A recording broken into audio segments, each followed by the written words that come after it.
সুপ্রিয় দর্শক, আসসালামু আলাইকুম। আজকে আমি আপনাদের সাথে তেতো ছাড়া মচমচে মজাদার করল্লা ভাজি করে দেখাবো।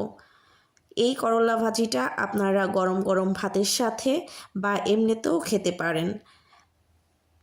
ঘরের বাচ্চারাও এই করল্লা ভাজিটা মজা করে খাবে। চলুন তাহলে পুরো রেসিপিটি দেখে নেওয়া যাক। করল্লা ভাজি করার জন্য প্রথমে আমি এখানে করল্লা নিয়ে নিয়েছি। আমি মাঝারি সাইজে 3টে করল্লা নিয়েছি। আজকে তেতো ছাড়া মচমচে মজাদার করল্লা ভাজি করার জন্য করল্লাটাকে প্রথমেই কেটে নিতে হবে। করল্লাগুলো আমি একটু মোটা মোটা করে কেটে নিব। আমি আজকে যেভাবে করল্লা ভাজি করছি, আপনারা ঠিক এভাবে যদি করল্লাটাকে ভাজি করে নেন তাহলে এটা খেতে একদমই তেতো লাগবে না। করল্লাগুলো কেটে নিয়ে এখন আমি এর মধ্যে যে বিচিগুলো আছে এগুলো ফেলে দিব। বিচিগুলো অবশ্যই ফেলে দিতে হবে। সাধারণত বাসার বাচ্চারা করল্লাটা খেতে চায় না, কিন্তু এভাবে যদি ভাজি করে নেওয়া হয় তাহলে বাচ্চারা হাতে নিয়ে মজা করে এটা এমনিতেই খেয়ে নিবে। আমার বাসায় যেদিন এই করল্লা ভাজিটা করে নিই সেদিন আমার বাচ্চারা খুব মজা করে এটা খেয়ে নেয়। সাধারণত আমরা করল্লাটাকে পাতলা পাতলা করে কেটে আলু দিয়ে ভাজি করে থাকি, কিন্তু মাঝে মধ্যে যদি এভাবে ভাজি করে খাওয়া হয় তাহলে কিন্তু দারুণ লাগে। আপনারা অবশ্যই এভাবে একদিন বাসায় ভাজি করে খেয়ে দেখবেন এটা কতটা মজা হয়। বাসায় ভাজি করে না খেলে বুঝতেই পারবেন না। আর আপনাকে আমি গ্যারান্টি দিয়ে বলছি, এভাবে যদি আপনি বাসায় একদিন বানিয়ে খান তাহলে আপনার বারবার খেতে ইচ্ছে করবে। এর পরের স্টেপ হলো করল্লাগুলোকে ধুয়ে নিতে হবে। করল্লাটাকে 3-4 বার পানি পাল্টিয়ে ধুয়ে নিতে হবে। করল্লাটাকে কেটে সাথে সাথে ধুয়ে নিতে হবে, এটাকে রেখে দেওয়ার কোনো প্রয়োজন নেই।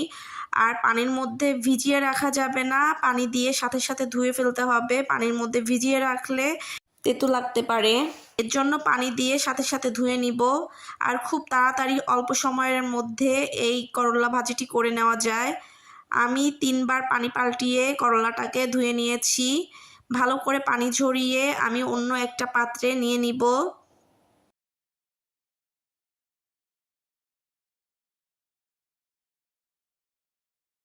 এখানে আমি নিয়ে নিয়েছি 1 চা চামচ মরিচের গুঁড়া, পরিমাণ মতন লবণ এবং নিয়ে নিয়েছি 1/2 চা চামচ হলুদের গুঁড়া। এখন সব কিছু আমি করল্লার সাথে ভালো করে হাত দিয়ে মেখে নিব। হালকা হাতে খুব ভালো করে করল্লাগুলোর গায়ে সব শুকনো উপকরণগুলো মেখে নিতে হবে। এখন এর মধ্যে দিয়ে দিব আমি চালের গুঁড়া। চালের গুঁড়াটা এই করল্লা ভাজিটাকে মচমচে করতে সাহায্য করবে। অল্প অল্প করে চালের গুঁড়া দিয়ে এটাকে খুব ভালো করে মেখে নিতে হবে। আর এই কাজটা হালকা হাতে করতে হবে যাতে করল্লাগুলো ভেঙে না যায়। এখানে মোট আমি 1/2 কাপের থেকেও কম চালের গুঁড়া ব্যবহার করেছি। আর এটা মাখানোর সময় এখানে কোনো এক্সট্রা পানি আমি ব্যবহার করিনি। এটা মেখে নিয়ে রেস্টে রাখার কোনো প্রয়োজন নেই, সাথে সাথে ভাজতে চলে যেতে হবে।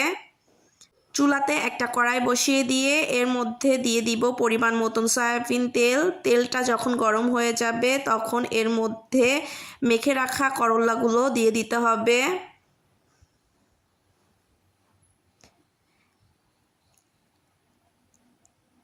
তেলটা একটু বেশি দিতে হবে। আর এই তেলের মধ্যেই করল্লাগুলো ভেজে নিতে হবে। একে একে আমি করল্লাগুলো দিয়ে দিলাম।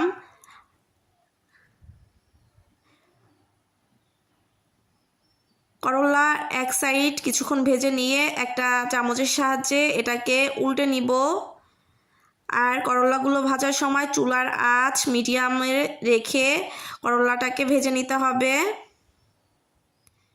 অন্য পাশ ভেজে নিয়ে আমি এটাকে আবার উল্টে নিলাম। এরপরে বারবার উল্টে পাল্টে নিয়ে এটাকে খুব ভালো করে ভেজে নিতে হবে।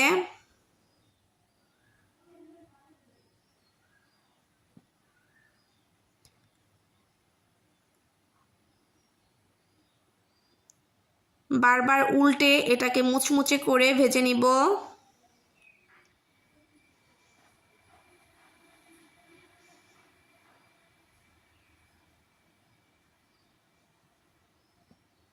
এই কাজটা একটু সময় নিয়ে করতে হবে, তাড়াহুড়া করে করা যাবে না, তাহলে কিন্তু এটা মচমচে হবে না।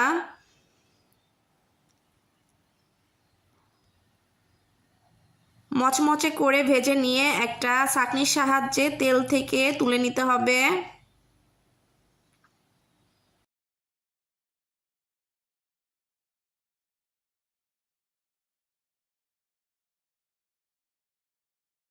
তেল ঝরিয়ে এটাকে তুলে নিব। একই তেলের মধ্যে সবগুলো করল্লা আমি ভেজে নিব। ভাজার কাজটা অবশ্যই সময় নিয়ে করতে হবে। সময় বাঁচানোর জন্য তাড়াহুড়া করে চুলার আঁচ বাড়িয়ে দিয়ে ভাজি করলে এটা কিন্তু মচমচে হবে না। আপনারা অবশ্যই একদিন এভাবে তৈরি করে খাবেন, আশা করি আপনাদের কাছে ভালো লাগবে। আজকের রেসিপিটি যদি আপনাদের কাছে ভালো লেগে থাকে তাহলে ভিডিওটিতে একটি লাইক, কমেন্ট এবং যারা আমার চ্যানেলটি এখনও সাবস্ক্রাইব করেননি আমার চ্যানেলটি সাবস্ক্রাইব করে আমার পাশে থাকবেন। দেখা হবে অন্য কোনো দিন অন্য কোনো ভিডিওতে। আল্লাহ হাফেজ।